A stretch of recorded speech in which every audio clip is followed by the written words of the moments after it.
किती मुलांना त्याचा लाभ मिळतो 2 आणि शिक्षण झाल्यानंतर कुणबी ओबीसी मधून खरंच त्यांना सरकारी नोकरीमध्ये किती फायदा मिळतो तर हा सगळा जर विचार केला तर आज ओबीसी समाज या GR ला हायकोर्टात चॅलेंज करणार आहे असं दिसतंय आणि दुसरीकडे मराठा समाजामध्ये वातावरण आहे की बा आपल्याला न्याय मिळालेला आहे तर आपल्याला येणाऱ्या काळामध्ये नेमकं हे प्रकरण कोर्टात गेल्यानंतर तो GR टिकतो का इथपासून तर त्या GRच्या निमित्ताने पुढच्या वर्षभरामध्ये किती लाभ मिळतो हे पाहायला लागेल.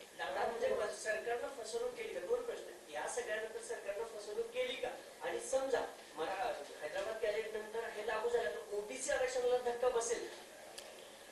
मूळ प्रश्न काय मी तुम्हाला सांगू का सरकारचं जे धोरण आहे आरक्षणाबद्दल त्याला एक मर्यादा आहे. सरकारने प्रथम सत्य मान्य केलं पाहिजे.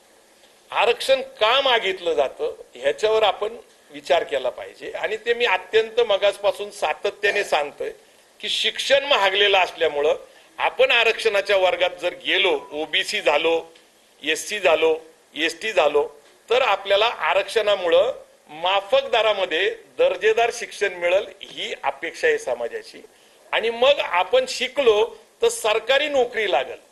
खाजगीकरणात अजून आरक्षण आलेलं नाहीये त्यामुळे सरकारी नोकरी लागल या 2च अपेक्षा आहेत समाजाच्या आणि समाजाला सत्य सांगितलं पाहिजे. त्यातलं एक उपाय जे ते शिक्षणाचं बजेट वाढवणं आणि दर्जेदार उत्तम शिक्षण माफक दरात देणं ही गोष्ट आहे. आरक्षणाच्या निमित्ताने सर्वांचं समाधान होईल अशी परिस्थिती नाही.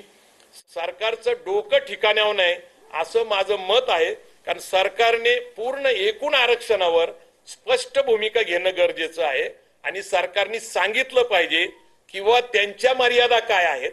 सातत्याने उभा राहणारं मागच्या 35 वर्षामध्ये मी तर जवळपास 30 वर्ष सातत्याने याच्यात काम करतोय. मराठी शूद्र नावाचं पुस्तक लिहिलं, आरक्षण नावाचं पुस्तक लिहिलं, त्याच्यानंतर गायकवाड आयोगाबरोबर काम केलं. तुम्हाला आश्चर्य वाटेल की सारथी संस्था ही सरकारने स्थापन केली तर सारथीमध्ये लाभधारक कोण आहेत. मराठा जात आहे, कुणबी जात आहे आणि त्याच्या उपजाती मराठा आणि कुणबी. सरकार एकीकडे सारथी संस्थेचा लाभ देत असताना कुणबी मराठा कुणबी मराठ्यांना त्याचा लाभ देते. म्हणजे सरकारला कुणबी मराठा एक असल्याचं मान्य आहे. दुसरं अण्णासाहेब पाटील आर्थिक विकास महामंडळ याच्यामध्ये कुणाला लाभ मिळतो तर तिथेही नियम आहे मराठा कुणबी या 2 जाती आणि उपजाती म्हणून मराठा कुणबी मराठा. म्हणजे सरकारच्या 2 जातींमध्ये मराठा कुणबी मराठा आरक्षणाच्या बरोबरच या 2 संस्थेमध्ये लाभ मिळतो. गायकवाड आयोगाने जो अहवाल दिला होता त्या अहवालाला सुप्रीम कोर्टाने नाकारलं. बरोबर आहे. हे नाकारल्यानंतर परत देवेंद्र फडणवीस सरकारने नव्याने ACBC वर्ग तयार केला. ACBC वर्गाचा अर्थ काय सोशली एज्युकेशनली बॅकवर्ड क्लास. सरकार काय म्हणतं 10% मराठा समाजाला ACBC जे काही त्यांच्या अधिकारात नाहीये ते टिकणार नाही. हा तर पुढचा मोठा गोंधळ आहे. पूर्वी 2 वेळा ESBC ACBC रद्द झालेलं आहे त्यामुळे ज्यांना शिक्षणास पात्र म्हणून मिळालेले ऍडमिशन त्यांना नंतर फी भरायला लागल्या आणि ज्यांना नोकऱ्या लागल्या त्यांच्या नोकऱ्या लटकत राहिल्या कारण SC ST OBCचा कोटा भरलेला होता. ACBC रद्द झाला आणि त्याच्यामध्ये अनेक तरुणांची खूप प्रचंड नुकसान झालं आणि आता सुद्धा ACBC मधून जी भरती केली जाते ती सुद्धा टिकणार नाही. सरकार एकीकडे मराठा समाजाला OBCचं status socially educationally backward class म्हणून देतं परंतु मराठा समाजाचा OBC मध्ये सरसकट समावेश करत नाही. तर याच्यावर बराच खल झालेला आहे परंतु मला त्याच्यात फार काही बोलायचं नाहीये. सरकारला जर खरंच काय करायचं असेल तर दर्जेदार शिक्षण माफक दरामध्ये शिक्षणात बजेट वाढवणे आणि बेरोजगारी हटवण्यासाठी नवीन धंदे उद्योग व्यवसाय सरकारी नोकरीमध्ये जे कंत्राटी पद्धतीने भरती केलेली आहे त्या कंत्राटी पद्धतीच्या लोकांना न्याय मिळावा. आरक्षण हा महत्वाचा मुद्दा आहे का तर निश्चित आहे पण आरक्षणामुळेच सगळे प्रश्न सुटू शकतात असं मी मागच्या 25-30 वर्षाच्या सामाजिक जीवनातल्या अभ्यासावरनं सांगू शकतो की सरकारने आता अन्य पर्याय शोधले पाहिजे. सरकारने सत्य बोललं पाहिजे.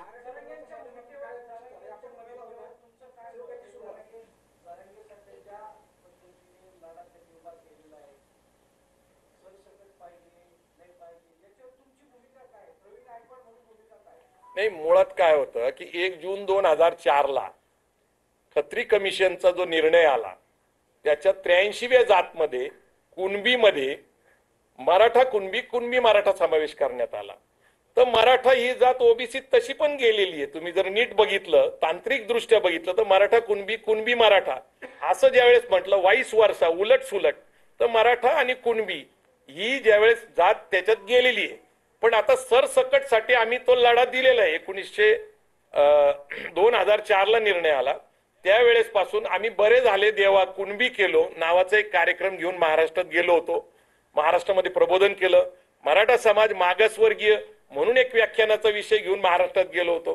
ती जागृती झाली, परंतु सामाजिक अस्वस्थता सामाजिक परिस्थिती लक्षात घेता मराठा समाजाने मागासले पण सिद्ध जरी केलं तरी ओबीसी मध्ये एवढा मोठा समावेश घालण्यासाठी कुठलंही सरकार तयार होऊ शकत नाही.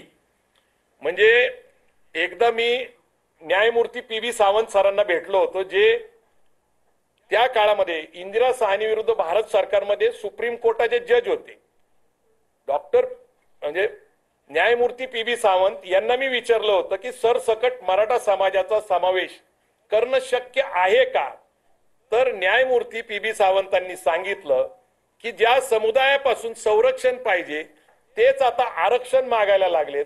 जर सगळ्याच समाजांना आरक्षण दिलं तर ते म्हणतात की आरक्षणाचं औचित्य संपून जातं. खुल्या वर्गातले हळूहळू सगळेच लोक जर आरक्षण वर्गामध्ये आले तर ते नल अँड नील झाल्यासारखं आहे. म्हणजे सर्वांनाच आरक्षण म्हणजे कुणालाच आरक्षण नाही असं ते मला म्हटले होते. कसं आहे की मी कुणाच्या भूमिकेवर बोलत नाहीये. मी एक अभ्यास केलेला आहे. माझा 25-30 वर्षाचा अभ्यास आहे. मी पुस्तकं लिहिलेली आहेत आणि माझ्या पुस्तकांच्या अभ्यासाच्या आधारावर मी सरकारबरोबर भूमिका घेतलेली आहे. माझी एक स्वतंत्र भूमिका आहे आणि ती मांडण्याचा मला स्वतंत्र अधिकार आहे. नाही, मी कुणाच्या भूमिकेवर काही मांडत नाहीये. मी सरकारच्या भूमिकेवर भूमिका मांडतोय. नाही, मी कुणाच्या प्रश्नावर उत्तर द्यायचं काही कारणच नाही ना. माझी भूमिका सरकारच्या बाबतीत आहे. मी अत्यंत स्पष्ट केले की शिक्षण महागल्यामुळे एक समस्या आहे आणि बेरोजगारी ही एक समस्या आहे. तर या समस्येवर आरक्षणच फक्त उत्तर आहे असं मला वाटत नाही. अन्य मार्ग शोधले. नाही, मी माझी भूमिका मांडलेली ना. मी न्यायमूर्ती पी.बी. सावंतांची भूमिका आपल्या सगळ्यांना सांगितली की सर्वांनाच आरक्षण म्हणजे आरक्षण संपलेच जमाय.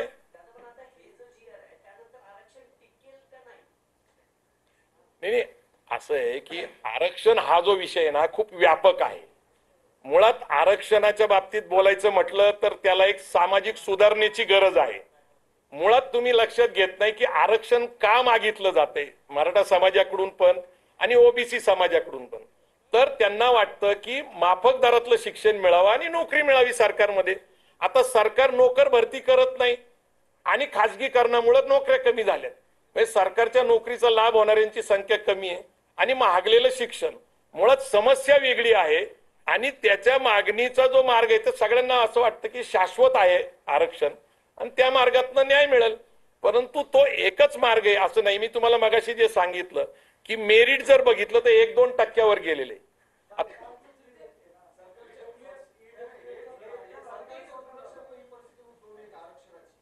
काय म्हणत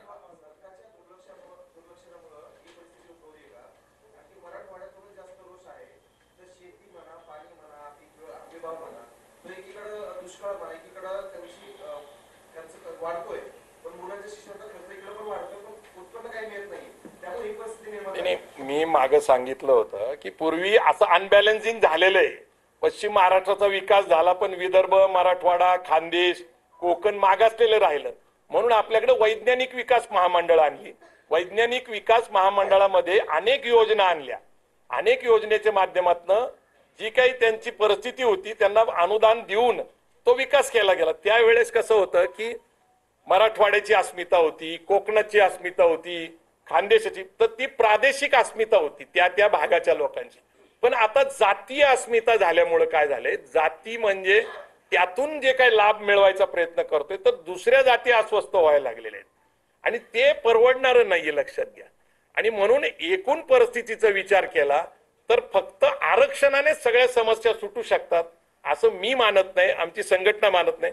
सध्या आमचा फोकस हा महाराष्ट्र धर्मासाठी आहे आणि महाराष्ट्र धर्मासाठी आमची भूमिका आहे की SC ST OBC खुल्या वर्गातल्या सगळ्या जाती यांनी एकत्र येऊन महाराष्ट्र शांत ठेवला पाहिजे.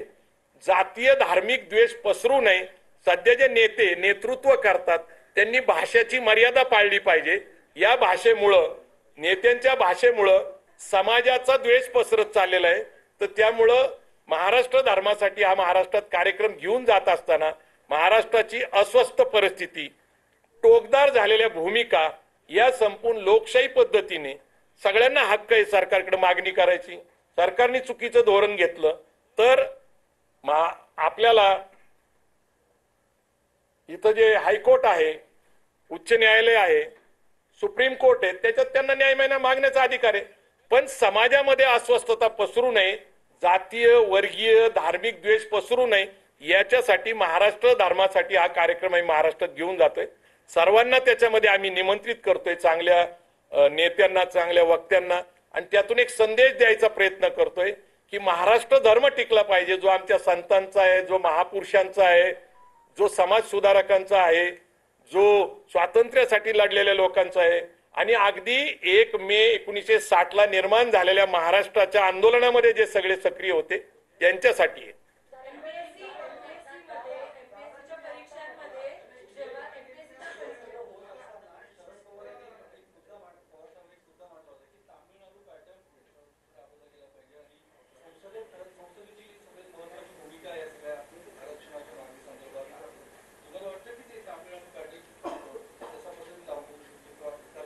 नाही, काय झालंय की तामिळनाडूमध्ये 69% जे आरक्षण आलेले आहे ते पहिला जो काका कालेलकर आयोग होता त्याच्या धर्तीवर त्यांनी त्या ठिकाणी केलेले आहे. ते खूप पूर्वीचं आहे. आता नेमकं झालं काय होतं की 69% आरक्षण आपल्यासारखं नाही. तिकडं schedule caste, schedule tribes, OBC असं बायफर्गेशन नाहीये. तिथलं बायफर्गेशन वेगळं आहे. आणि ते नेमकं नरसिंहराव सरकार सत्तेत असताना त्याच्या अगोदर VP सिंगांनी मंडल आयोग लागू केला आणि मंडल आयोगाचा निकाल येत असताना 50% मर्यादा आली. तोपर्यंत तशा मर्यादेवर चर्चा झाली नव्हती. त्यालाही ज्यावेळेस घटना समितीमध्ये डॉक्टर बाबासाहेब आंबेडकरांनी भूमिका मांडताना सांगितलं होतं की आरक्षण हे अपवाद आहे, समता हा नियम आहे आणि नियमापेक्षा अपवाद मोठा असू शकत नाही, म्हणून आरक्षण हे 49.5% असलं पाहिजे. हे इंदिरा साहनी विरुद्ध भारत सरकारमध्ये सुप्रीम कोर्टाने 50%ची मर्यादा निश्चित केली.